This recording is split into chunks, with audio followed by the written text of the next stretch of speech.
It might be a smaller group of us today. I know it's during the day, and that's okay. We wanted to get it out there and have another recording with Dr. Olivia Lesslar and make sure that we can answer any questions our customers have on their HBOT and some of the clinical modalities that are great for a 1.3, 1.5 chamber and allow you guys to ask questions.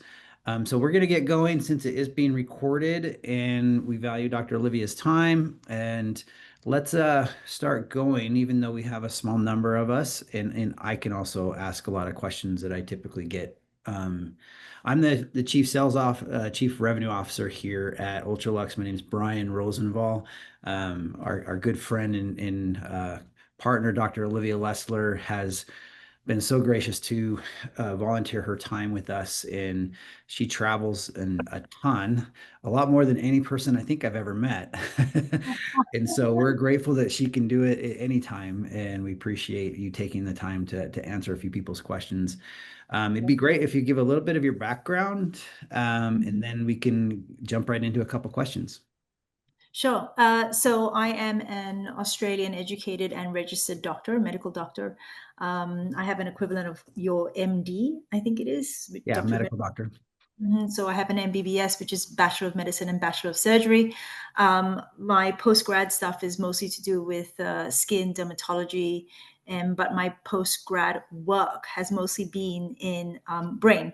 So I run a brain center in Sydney where we do advanced imaging of the brain, and then neuroplastic adjuncts between transcranial magnetic stimulation. We use a Stanford protocol called a theta burst stimulation. And essentially, we do everything from post-traumatic brain injuries, concussions, neurodegeneration, including Alzheimer's, ALS, Parkinson's, as well as neuropsych, so anxiety, depression, basically anything brain. My actual expertise I speak on when I travel around the world is about neuroplasticity and specifically on. Take your socks off. Hey, Pamela. Okay. Yeah, psychoneuroimmunology. So psychoneuroimmunology is that intersection point between psychology, emotions, behaviors, immunology, endocrinology, nervous system, and neurology. So basically everything is connected to everything. So the reason why I'm here to help out Ultralux and why we have a good professional relationship is because they're interested in providing solutions to people in the comfort of their own homes. And that's what I'm very interested in as well, giving people tools that they can use in the comfort of their own space at their own pace. Because at the end of the day, gone or should be gone the days of didactic treatment where we tell patients to do X, Y, Z, and if they don't do X, Y, Z, they're non-compliant, and then we're not interested in them, and whatever. Now we really need to meet patients where they are, and sometimes we have to slowly catch a monkey, as opposed to getting patients in and fandangle them with like all the latest bells and whistles. That's sometimes unnecessary. So that's who I am and what I do. Amazing. Absolutely amazing. We appreciate you again. And why don't we get into just I think it would be really helpful for those that are here in the recording. Let's talk a little bit about the modality of the HBOT. Like it's awesome that you work on the brain. You look at like how that neuroplasticity affects those around us and like when they get injured, when they get a concussion. So where does the HBOT fit into this? Is like in your realm of seeing like it as a healing modality or a product that somebody can use to help the brain or help other different diseases? Where does that fit? Yeah. So I think that with HBOT, the ultimate understanding of it is that it is hyperbaric increased pressure oxygen therapy. So I think most people understand that oxygen is vital for life. Great. But why pressure? Well, according to various physics laws, when you increase the pressure, you're actually going to increase the amount of gas, not necessarily oxygen, right? But certainly oxygen is part of it, being 21% of the air. You're going to increase gas into your soft tissue, into your fluids of the body. And so then the makeup of that gas is going to determine what happens when and where. The reason why I say that is because everybody is very familiar with diving. Diving means more pressure. And that's why when people come out of very, very deep dives, they got to go super slow, because the gases that have then gone into their system have to diffuse out slowly. And if they go too quickly, we got to get them into a hyperbaric chamber, right? To keep that pressure on so that we can slowly take the pressure off. Because when they release too many of those gases, nitrogen in particular, for example, from their muscles and their interstitial fluid, it can cause serious problems, which we call the bends. So we now have understand oxygen is important, and that increased pressure means more of that gas in your system. Okay, so for every 10 meters, 33 feet, because I think these are Americans, yeah. For every 33 feet that you go down, or the pressure increases as if you're going down 33 feet underwater, that is an increase of 1 ATA. Okay, so 1.1 ATA, 1 ATA being surface level, 1.1 ATA, it's as if you're going 0.1 absolute atmospheres above surface pressure. Okay, so the reason why many of us, including myself in my own neuro clinic, we use low pressures is because we want a gentle push to the system, especially a traumatized brain, right? You want a gentle push to the system, a suggestion of where to go to get into the right trajectory towards healing. Much like a lot of things in life, a little bit gives you one effect, and a lot can give you a completely different, completely unexpected, and a completely paradoxical effect to what you're expecting. The one that everybody knows of, I think, maybe, is vitamin C. It's an antioxidant. Is it? At what doses? Low dose vitamin C, 1 gram, 10 grams, 20 grams can be antioxidant. The minute you get into sort of the 40, 50, 60 plus grams, it becomes pro-oxidative. So this is much like oxygen. We want an antioxidant effect, or the gentle push towards asking the genes to upregulate certain anti-inflammatory genes and to downregulate certain pro-inflammatory genes is what we're after. Low pressure hyperbaric oxygen isn't in and of itself a treatment. It is a gentle nudge in the right direction, and it has knock-on effects, domino effects within the genes as well. Amazing. So what are some of those effects? Because basically what you're saying is we take pressure and gentle pressure, which is the 1.3, the 1.5. We put in a lot more oxygen than typical. That pushes it into the tissues, which is fantastic. But what are some of those effects of like that, putting the extra oxygen and pressure on top of it? What have you seen in studies that helps? Okay. So I think in hospital, there are not as many indications for hyperbaric oxygen as we would like. So they're very pernickety about what is considered medically available for, like an indication for using hyperbaric oxygen. That is political and scientifically philosophical as well. And we're going down that pathway where more and more indications are being accepted by hospitals and insurance. But it's a good starting place to see what we're actually using hyperbaric for, right? Okay. So one of the things is that we actually use in hospitals as well, and the government understands this as well. So mild hyperbaric can actually look to improve blood flow, specifically blood flow in the brain, specifically blood flow in the brain that are hypoperfused. And in part, what happens is because when you go into a hyperbaric machine, you have increased pressure. And then when you step out into normal pressure, the difference can transiently be interpreted by the system as hyper, then hypo. And that difference can actually turn on things like HIF1, so hypoxia inducible factor 1, and can actually also bring on something called VEGF, so vascular endothelial growth factor. Essentially, when you go into a system that's hypo-oxygenated, right? Your body wants to protect you. So it wants to turn on the ability to make new vessels, new capillaries. Okay. Even though hyperbaric oxygen and normal baric, so being in day-to-day life, is not hypo-oxygenation, right? The difference can seem like it to the body without the side effects, without the bad side effects. So we get the good side effects of that. So we know that it increases blood flow, including cerebral blood flow to the brain. It does improve neurogenesis, so the making of new brain cells, and changing how the cells speak to each other. So that's what we call neuroplasticity or synaptic plasticity, like where the synapses touch. And this can be done through oxygenation as well, because when you have increased oxygen, the mitochondria work a little bit better. The stem cells are induced as well. And so things have the energy to remodel themselves, essentially.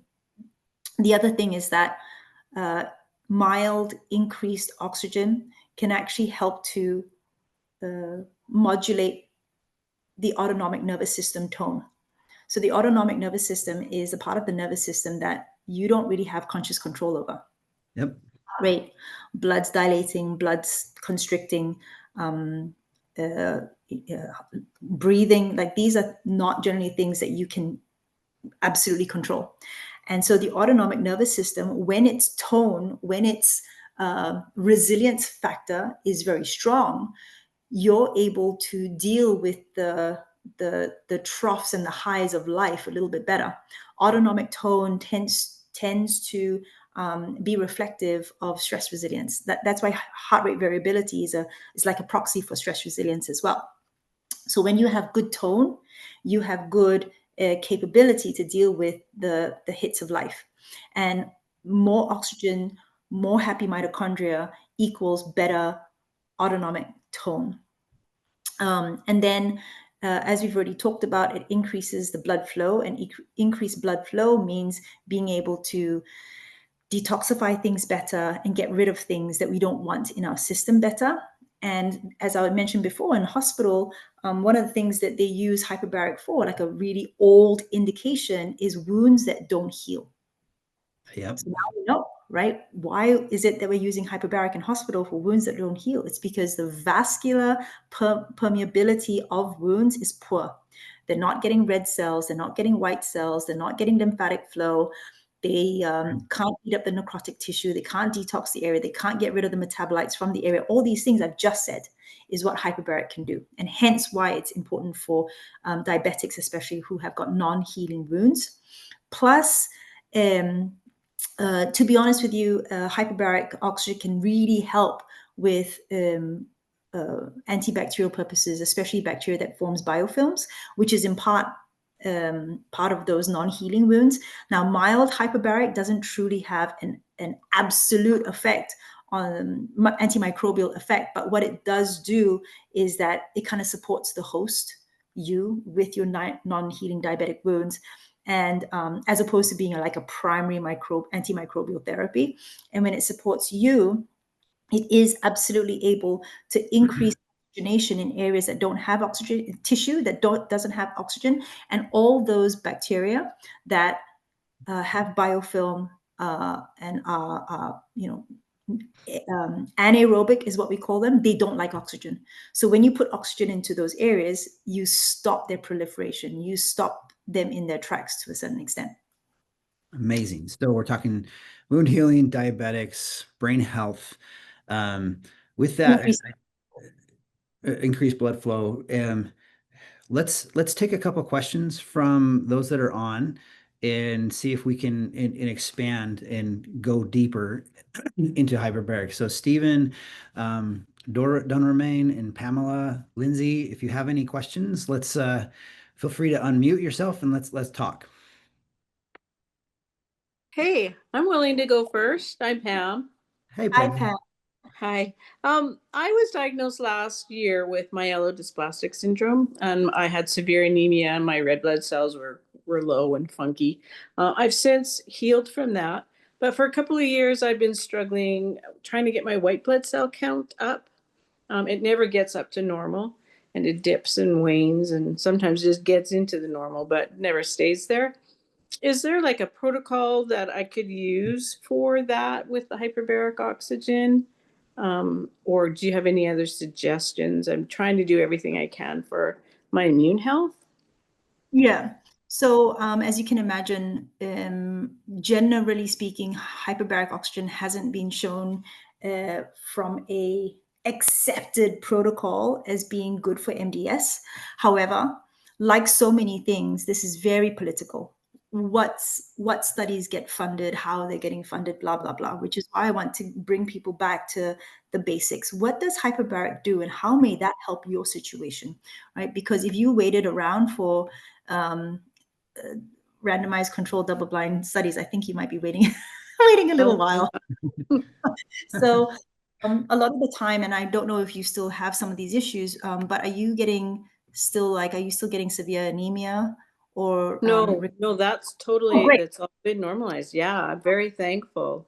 Are you getting recurrent infections? No, the only thing I have is I've got an implant in my upper jaw that went wrong, and so I'm having to deal with that. There's a deep pocket in there, and some bone loss. So I imagine my body's probably fighting that, right? 100. Yep. So that in and of itself is the best clue, full stop, end of story. Hyperbaric oxygen is going to help you specifically with your like chronic non-healing wounds. Okay, so it's oxygen delivery to the hypoxic tissue, and a lot of the time when you have an implant that's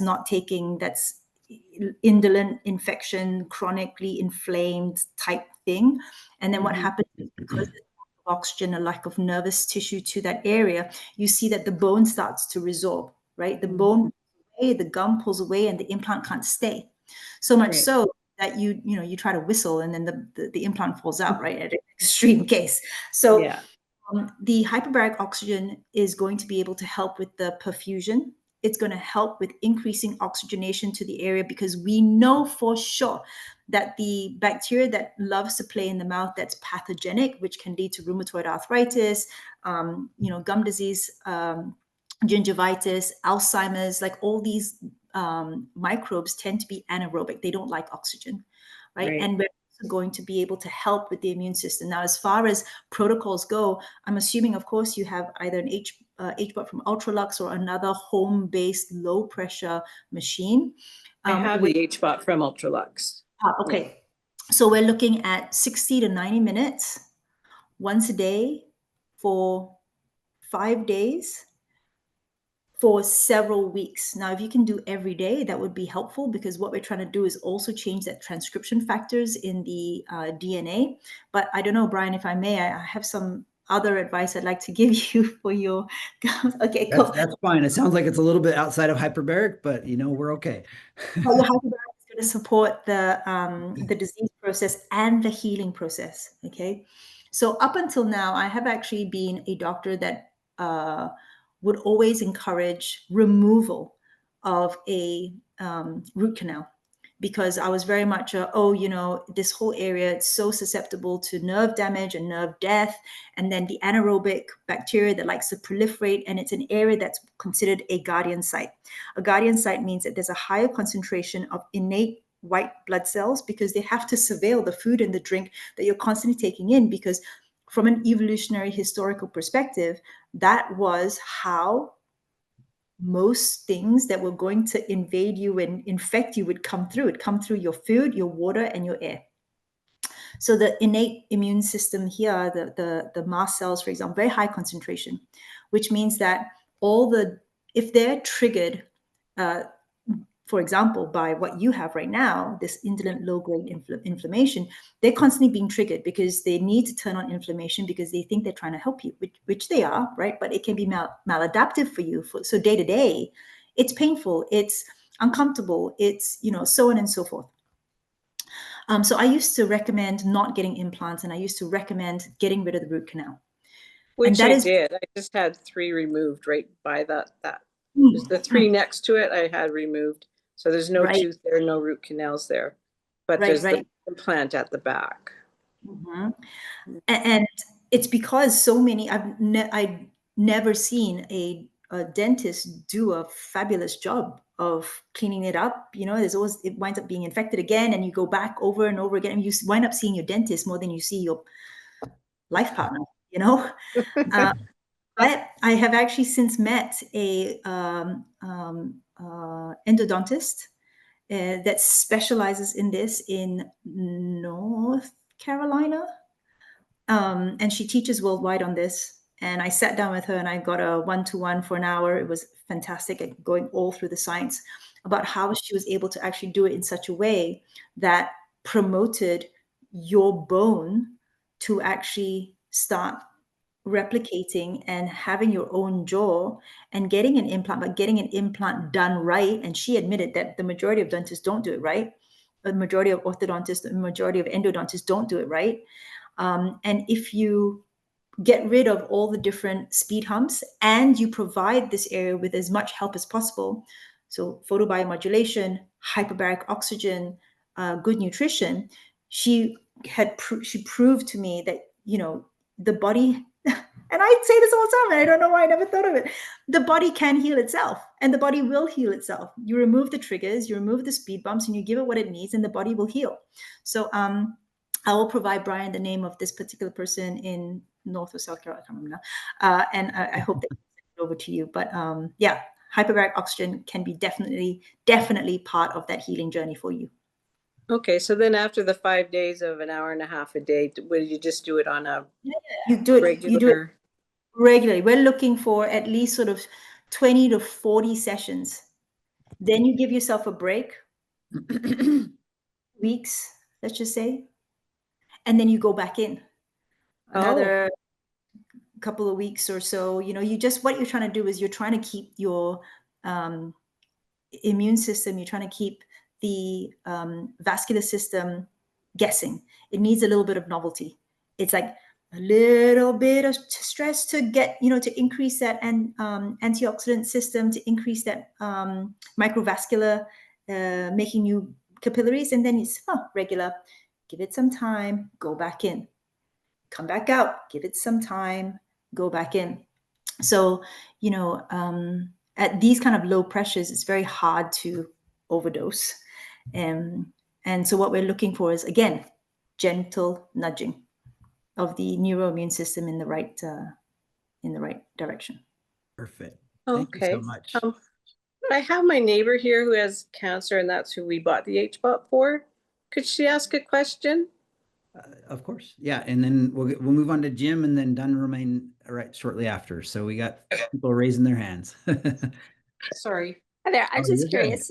So for colon cancer, would the same sort of thing be recommended, like do for 5 days and then take a couple of days off? The same sort of thing, or is it something different? So it actually depends where you are in your cancer journey, what kind of modalities you're already doing, conventional or otherwise. So before I don't know if you were here, but I was mentioning about like vitamin C. At low doses, it's anti-inflammatory. At high doses, it's pro-inflammatory. And so what we're trying to do is coherence, the coherent signal to the body. If you're in kill mode, if you're in chemotherapy mode, if you're in radiation mode, you want to have a kill signal that's consistent across the board. You don't want to be doing chemotherapy, which is kill signal, whilst doing a survive and thrive signal, which is low dose hyperbaric oxygen, which is why it has to be done in conjunction and overseen by a doctor who understands these things, because generally speaking, when you're in kill mode, chemotherapy, let's just say, or you're taking alectinib or something like that, we actually want high dose, high pressure hyperbaric oxygen, which can synergize with the chemotherapy. When you are not in active cancer, it is very uncertain and very controversial, as you can imagine, because generally speaking, people don't like to experiment on with cancer patients using new modalities because the medical legal is just out of control. But let's just talk about some basics, and this is not a prescription, please. But I'm just going to give you some broad strokes that you can take to your doctor. So generally speaking, solid tumors are often poorly oxygenated. Anything that grows very quickly has very poor cytoarchitecture, very poor cell architecture, which means that the blood vessels on the inside tend to be very poorly oxygenated as well. The blood vessels on the outside, on the other hand, can be very aggressive. And that's how they tend to go in and cling to different parts of the body. So in theory, improving oxygenation can make radiation and some of those chemotherapeutics more effective if you hit that right pressure. But because cancer is heterogeneous, in other words, no two people with colon cancer are the same. And if you take some cancers and you cut them up into 4 quadrants, each one of those are going to test differently under the microscope and DNA as well. So sometimes we don't even recommend hyperbaric oxygen until patients actually get their tumor markers and the DNA done to see what kind of genes have been turned on. I kind of mentioned before, like the gene for more blood vessels, VEGF, for example, vascular endothelial growth factor. So there's a gene that looks after that. Some tumors have that, some tumors don't. And then otherwise, you can actually have the potential benefits, improving your normal tissue repair after surgery, after radiotherapy, et cetera, et cetera. And then there is potentially making some hypoxic tumors more sensitive to radiation or drugs if the therapy is timed appropriately. So so I already had the surgery, but there was no recommendation for chemo or radiation at the time, but my markers are going back up again. So then, so I'm not in active kill mode, but I also don't want my markers to be going back up. So yes, yeah, absolutely. So the problem with a situation like yours is that because increasing oxygen can help with repair and making new blood vessels, it's not selective. It's not selective for just your normal tissue and not whatever cancer cells may be there trying to get a foothold. So I would be loath to say much more, to be honest with you, because there's too many uncertainties in this case. There are too many factors that I don't know, but I hope that makes sense at least. Okay. Yeah. Thank you.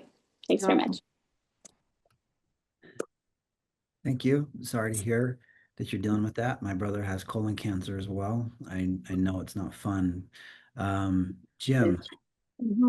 Still doesn't. It's help. You need a, Yeah. Well, she's basically saying. Jim, you there?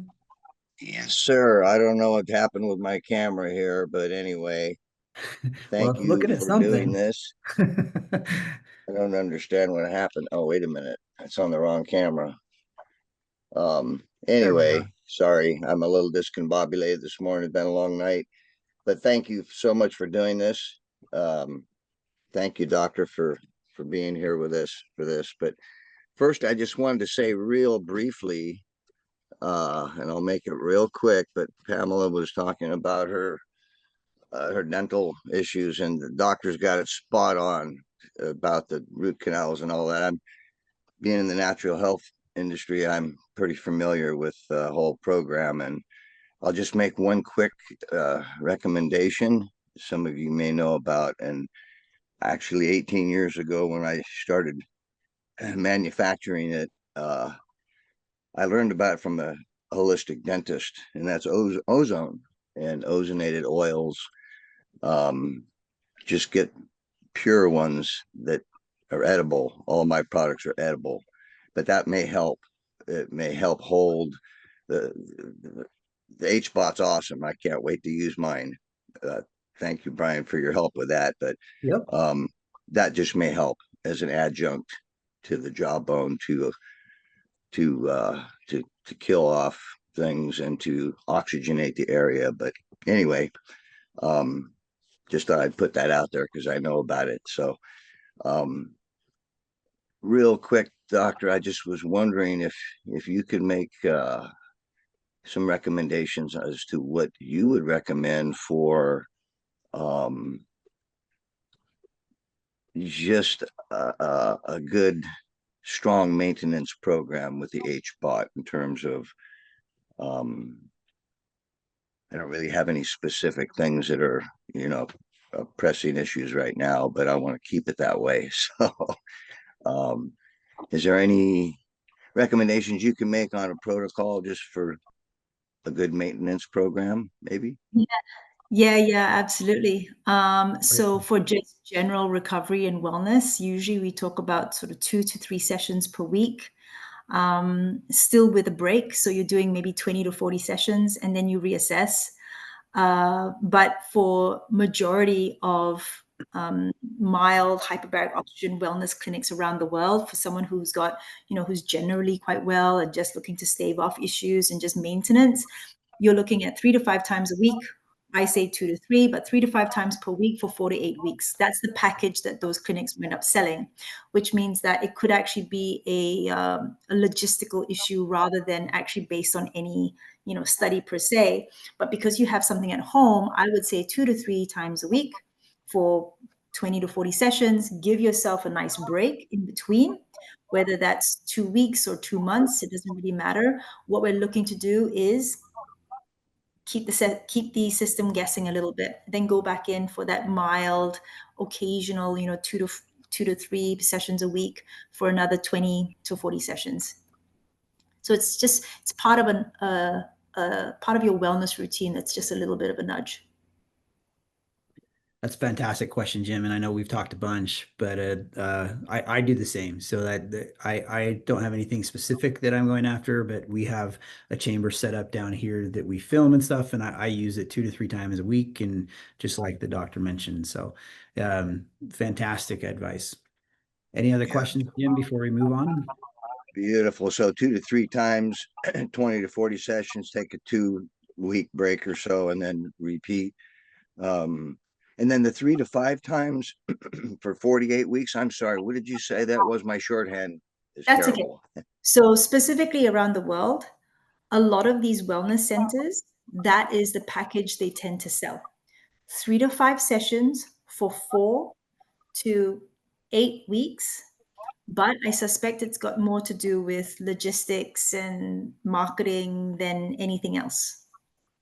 Because you have your own chamber, I would suggest 2 to 3 sessions for 20 to 40 sessions and give yourself a nice break in between. Okay, great. Thank you so much. Appreciate No worries. that very much. Thank you both. Thanks, Jim. Appreciate it. All right, Gunnerman, and I apologize if I am saying that incorrectly. Feel free to correct me. No, that's fine. I appreciate that. And thank you for providing this call. I received the soft side HBOT, I don't know, maybe a couple of weeks ago, and it's still in boxes because during the time I had made the purchase and it arrived, I was given some information that said it might not be a good idea for someone who has had infectious endocarditis with in my case, it was just under the 10 millimeter operative margin. So I did not have the valve replaced.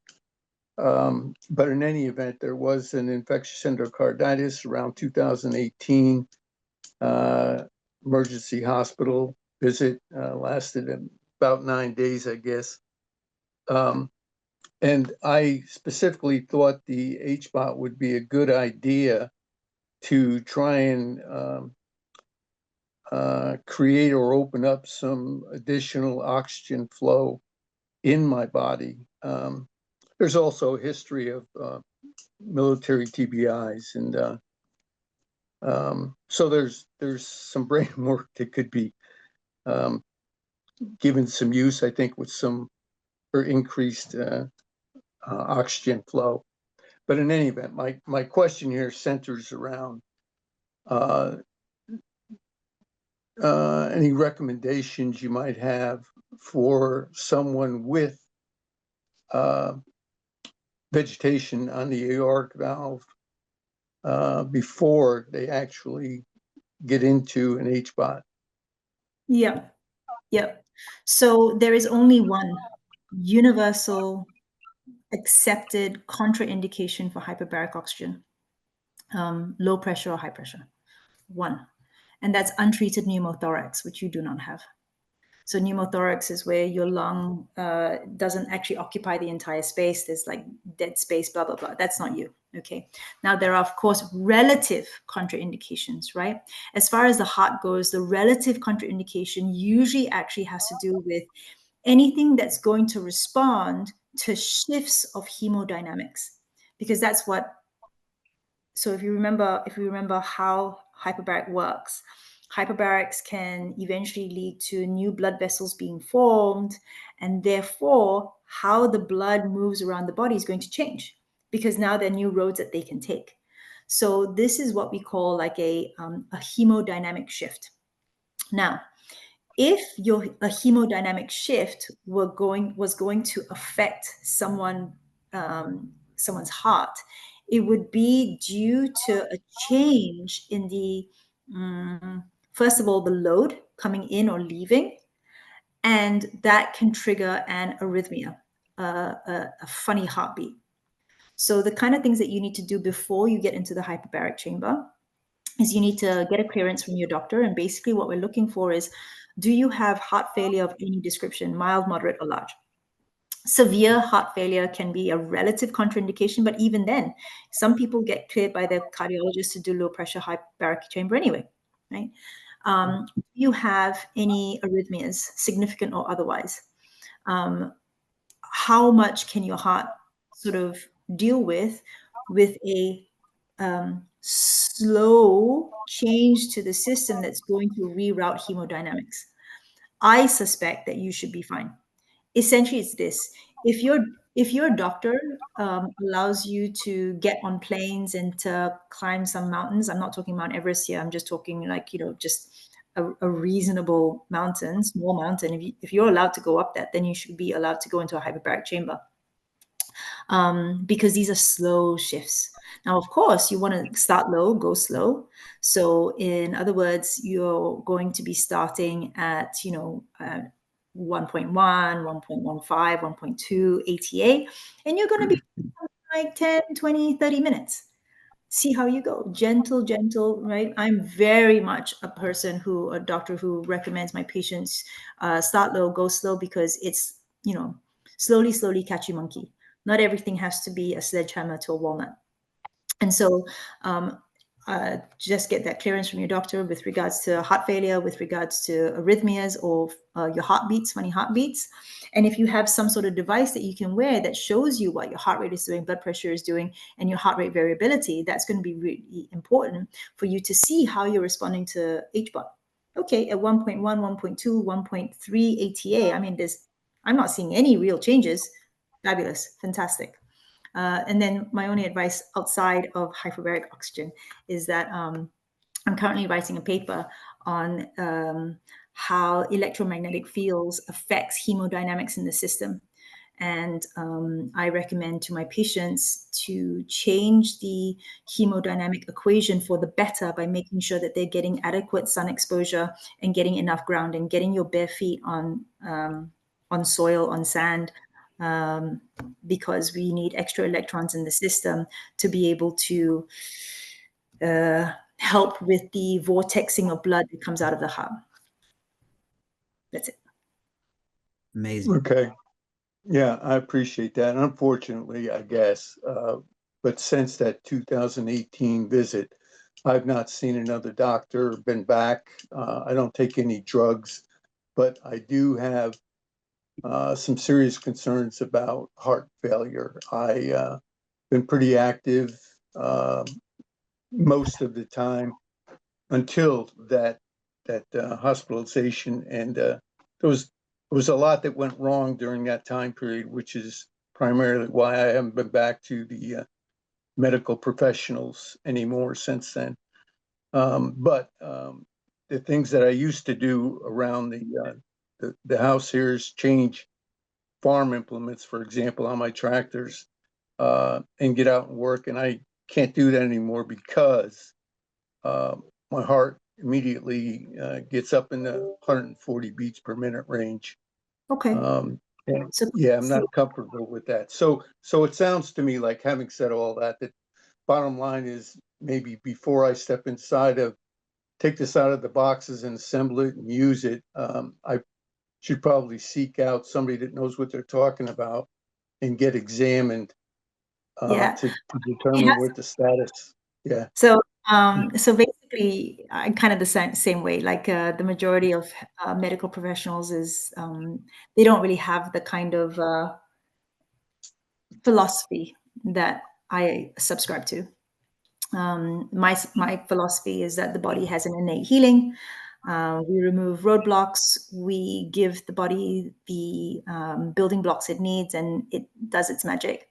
And that we need to have a lot of self-compassion and faith, and tap into our innate wisdom. So that's my philosophy, and that generally speaking, slowly catch a monkey, and that the natural kind of evolutionary lifestyle, whole foods, getting out in the sun, community, it goes a long way to healing. There is a cardiologist that I am very, very friendly with, that I send a lot of my patients to. He's in Tennessee, willing to do Zoom, but he is a brilliant cardiologist, and he understands this aspect to health and wellness. And I'm happy to provide his name and details to you if you wanted to get the input of a cardiologist who's willing to listen to your story and understands that you are interested in hyperbaric oxygen, and who isn't going to say, no, don't do it, just because they don't understand it. And it's just much easier to say no than to actually research. I've got a pen in my hand. Okay. His name is Thomas Cabell, Cabell. He's a cardiologist in Tennessee. Okay. That's it. I don't Okay. know his website off the top of my head, but yeah. Yeah, no, Thomas Cabell in Tennessee. Yes. Yeah, I'll look him up and see if I can get a hold of his number. But with you, I'm 100% believer that this temple will self-heal, and I've experienced it most of my life. Back to times that I've seen medical, it's usually been an emergency situation, like when I was overseas, for example, and different traumas that were, stuff was leaking out of me or bones sticking out. That's the only time I've been to medical practitioners. Other than that, it's been, try to greet the sun each day and eat as close to the sun as you can. I love that. Yeah, exactly. Yeah. So anyway, I did not know that there might be a problem with HBOT and the vegetation on the aortic valve. And now I'll follow up with this Thomas Cabell, and I appreciate that. Thank you. You're welcome. Thanks, Dunderman. Jim, did you have another question? Yeah, if I could real quick, I'm sorry. Oh, But you're listening fine. to folks here, I just thought of something else. About 2.5 years or so ago, I had I had trauma, a pretty serious one. I was out splitting wood with a log splitter, and I got hit in the face pretty hard with a big piece of wood, and it wasn't a good day for the kid. But I've had some neurological issues there. I haven't done my blood. I do dark field microscopy as well, but I kind of wanted to look at that, but just to see what's going on there. But I have some issues with flashing in the brain, not in the visual cortex. It's in the brain, like lightning flashes I see. So I'm assuming that there's some neurological issues there. And I know you gave me the protocol earlier for the regular maintenance, but sometimes that gets pretty bad. And that's why I didn't think about it, because I haven't had it in a little bit now. But any recommendations, doctor, on what you might think might help with in terms of sessions with the HBOT? Yeah. So first of all, what I think you probably need to do, have you seen a neurological optometrist or a neurological ophthalmologist? So I'm with, sorry, I'm go sorry, on. go ahead. Oh, I was just, I was just go. going to say, I'm with, just so you know where I'm coming from, I'm with Dunraman. I haven't been to a doctor in 35 years. I just, unless a bone's sticking out or something's hanging off of me, by threads, I just don't do it. That's just me. But anyway, no, I haven't. To answer your question, Okay. So you'd be pleasantly surprised. A neuro optometrist, neuro ophthalmologist, or also known as a behavioral optometrist or a behavioral ophthalmologist, is someone who will be able to see how your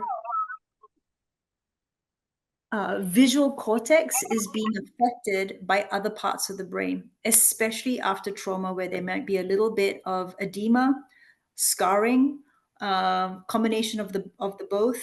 And scarring can sometimes block off transmission routes of blood, but also of neurons, and so things have to make a detour. And then a behavioral or neurological optometrist can absolutely see this. They do very in-depth. They're not like your regular optometrists. Regular optometrists are boring. These guys are very, very exciting, very interesting. And I think that you would also appreciate a neurochiro. So not a chiro, not a cracky chiro, a neurochiro, like someone who's actually got a diplomate from the Chiropractic Association, specifically from neurologists. And they are not like neurologists. I'm not interested in seeing neurologists personally if I ever had a brain issue, but I would see a neurochiro. So that's the advice I would give for that. That's what I would do for myself. That's what I would do for my father. As far as hyperbaric goes, you're looking at low pressures, okay, at as high concentration of oxygen as possible, usually 60 minutes, about 5 times a week. So more than just general wellness. And then you do, in the beginning, you do maybe 80 sessions. Then you take a break for 40 sessions. Then you go back in for 20 or 40 sessions and then repeat. Kind of, you would do that maybe 2 or 3 times. And then if you're also doing other modalities, red light therapy, for example, or nootropics or peptides or something, then you may consider using it less, because what we're like 3 to 4 times, what we're trying to do is not overwhelm the system either. But generally speaking, since you have a hyperbaric, you might as well start and you do that, let's just say 80 sessions. And then give yourself a nice, good break. Then break for a couple weeks, and then do the 40 and break 5, again 10. And go back and do 20. Longer. So if you're doing 5 sessions a week and you need to take a break of 4 sessions, so what is that? It's 5, 10, 15, 20, 25, 30, 35, 40. Yeah, about 8 weeks off, and then go back in. Okay, so after the 80 sessions, take 8 weeks off. Mm-hmm. Then go back in for another 20, 40 sessions. Let's just say 40. Okay. Then you take another 8 weeks off, and then you go in for 20. Beautiful. Back to 20, and then repeat. Yeah. Over again. Okay. Yeah. Okay. We usually, what we do, we usually reassess. Okay, how much improvement has there been? Okay, do we need to still continue to hit this hard, or have the wheels been set in motion and therefore we can come off the accelerator a little bit? Or is there not as much movement? There's not enough improvement as we would have hoped. So let's keep the gas on and let's go back in for another 40 sessions or 60 sessions. And so that's where the working with someone who understands kind of comes into play. You may not necessarily have that person. So let's say, if you sit down with a good diary for the next week and you sort of, write down explicitly how you feel, when you feel it, what the triggers are, what makes it better, you are going to have a very good idea of what your baseline is, so that after you're done with the 80 sessions and you're in your 8-week break, you can write down where you're at and then compare and contrast. I'm not any better. What the hell? Or, oh, okay, there is improvement, because I don't know about you, but definitely in our patient populations that come to see us, about 50% of patients have got very poor memory about these things. Like patients will come in and their arms are hanging off and they're bleeding all over the place and their, kidneys are shot. And then you get them better and they like, it's part and parcel, you're like, oh, so how are you feeling? Your arm is back in, your kidneys are fine, you're no longer bleeding out your eyes. And they're like, yeah, I'm fine. And you're like, woman, what? So some patients have got very short memories. But so what you can do is make sure that you know exactly how you're moving and what your trajectories are, so that you're able to plot your treatment programs against yourself. As long as you remember, let's try not to overdo it. Make sure you give yourself nice breaks, 4 to 8 weeks, at least every 4 to 8 weeks. You'll stay safe, basically. So that's basically to stave off any Hexheimer or die-off effect,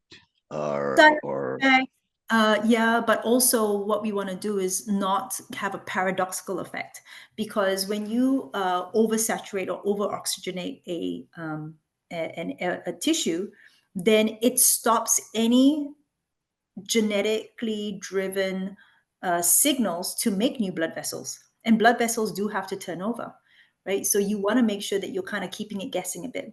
That's why we say, okay, you've got, you go into the chamber and you come out, and the difference between hyperbaric and normal baric can kind of feel like a hypo response, right? And so that gradient kickstarts the system into making new blood vessels and rerouting things.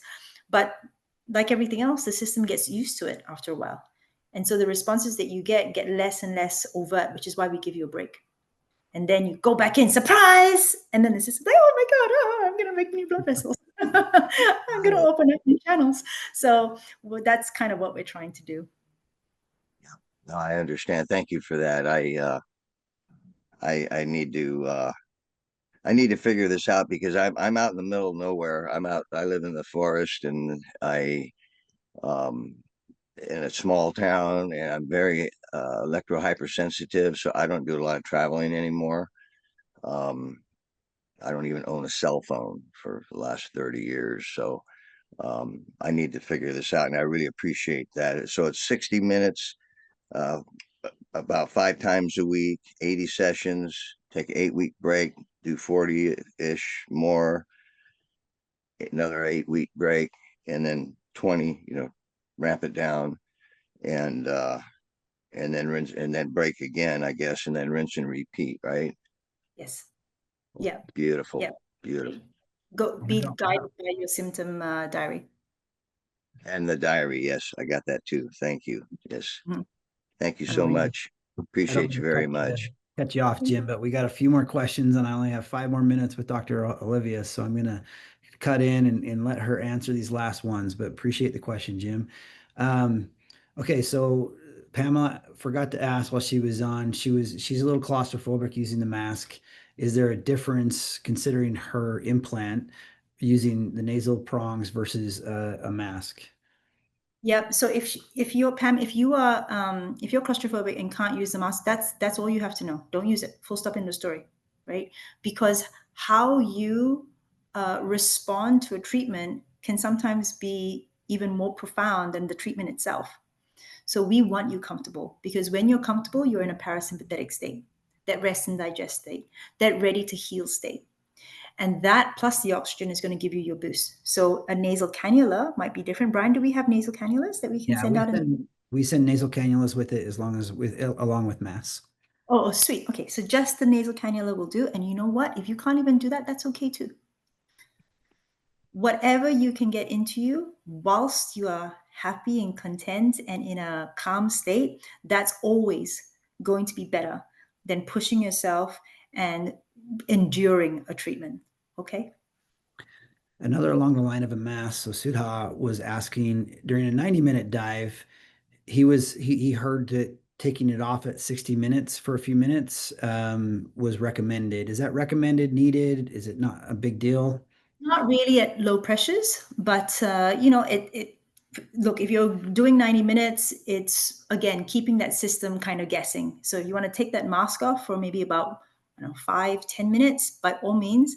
I don't think it's necessarily indicated in the literature, but I see no harm in it. And sometimes it's better safe than sorry, right? So that's a really great question, and why not? Perfect. So one last question. Sudha lives in Western, what it seems like Maine, and pretty much by himself, and he's on his own assessing and adjusting. And he's asking do you have any recommendations for telehealth consults? Do you do that? He wants to basically set up a check-in with a doc or an expert to maximize the effects. He has abdominal aortic aneurysm. Okay. So I know we don't have much time, but Brian, I got to get into this. I can't let a patient. No worries. Okay. So previously, I think I spoke to Don Roman about the electromagnetic fields that drive blood flow in a vessel. And this is absolutely going to come into play for an abdominal aortic aneurysm. So an aneurysm anywhere, abdominal aorta or otherwise, is the blowing up of a blood vessel where the collagen has not been able to keep a collar on what it's doing. So what that does on the inside of the blood vessel is it changes the hemodynamic, it changes the flow of the blood vessel inside, of the blood inside. So how does blood flow? If you take a breath and close your eyes and you think about blood flowing through a blood vessel, you realize that it can't just shoot this way, because as it's shooting down a blood vessel, you're going to get stuff like hitting the sides of the walls, which are going to cause little eddies, and then it's going to cause turbulation. And so it can't possibly be that. So how does blood flow through a vessel? It vortexes. It does this through a blood vessel. And on the blood vessel walls, there is a small layer called the cell-free zone, cell-free layer, exclusion zone water, exclusion zone. And this is an area of water that's actually lattice in a way that's H3O2, not H2O, H3O2. So it's lattice in a particular way. It's almost like a bit of a gel, which holds a negative charge. Because it holds a negative charge, it repels negative charge items like red cells. Red cells hold a negative charge. I think Jim does dark field microscopy. And so Jim, when you see red cells reluing, for example, when they stack on each other, it's because they lose their charge, right? So Rouleau, yeah. Yeah, so rouleau is when cells lose their charge. So a aneurysm is going to change the vortexing within that blood vessel, especially such a big one. And what's going to happen is that you're going to have increased turbulence. Increased turbulence means possible stasis. Possible stasis means maybe blood clots. So that's what our concern is with aneurysms or plaques, right? Anything that changes the blood flow of any vessel is going to be a potential problem. So looking at the hemodynamics of your blood and maybe going to see that cardiologist I recommended to Don Roman, Dr. Thomas Cabell, might also be very handy for you, because don't forget that all cardiologists are also vascular, also understand vascular physiology. So that's why it's cardiovascular and not just cardiologists, but cardiovascular specialists. So that's the first thing. The other thing is that collagen, it lines every part of every vessel wall. And collagen is a tripeptide. It's made up of smaller proteins. So this is protein, this is peptide, this is amino acid, which is your building block. So collagen is made up of these peptides, and stress breaks down peptides. Stress breaks down your collagen because it scavenges the amino acids from the collagen to make gluconeogenesis, to make new sugar, in your liver to provide the fuel to muscles in case you have to run or fight.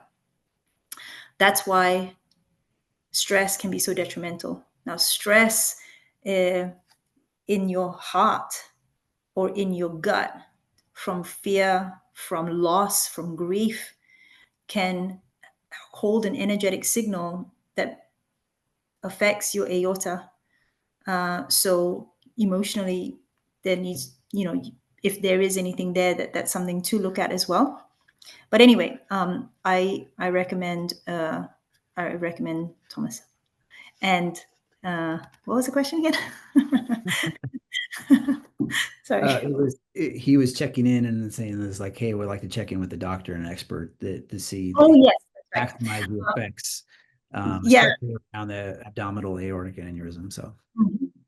Yeah. So I don't really see any reason why there should be a problem using hyperbaric oxygen with an aortic abdominal aneurysm, especially because it hasn't been surgically repaired. It means that it's not so severe. There might be a filter put through, but I'm not entirely sure. If there is a filter put into the aorta to catch any clots that might derive from hemodynamic changes, then that is something to check in with your cardiologist before you use a hyperbaric chamber. As always, start low, go slow. I am available for consultations, but I think maybe it might be more cost effective maybe to just check in on these webinars. Brian, how often do you do these webinars? We do them after every webinar session that Trevor runs. And so this is part of the purchase of a new HBOT is we do these. And we also record them and then we put them on our YouTube channel. And so that's where you can look for the past sessions with Dr. Lesslar, as well as the smooth setup that we do. So they're all recorded and then put on our YouTube channel. Okay. I was going to say you can catch me on the next one of these things. And if that's not a regular occurrence, there is Dr. Scott Sherr, Sherr. He does, I believe, some telehealth appointments for hyperbarics. You might want to do that only because I'm traveling all the time and my rates are a little bit on the higher side, and I want to make sure that you sort of get the best advice at the lowest cost possible. So maybe Dr. Scott Sherr can be very helpful for that. Yeah, and what I anticipate is we'll probably do another one of these in January is what it sounds like, because I think we're having a webinar to sell some more HBOTs in December, and then we'll set it up once the first of the year hits around. But that's great advice. I think that's it. We've answered all the questions. You guys have been fantastic. We appreciate your business as Ultralux. Dr. Lesslar, we appreciate you as well, taking an hour of your time. Your answers are fantastic. We appreciate your wisdom. Thanks again for everybody that joined. We appreciate it, and we'll talk to you soon.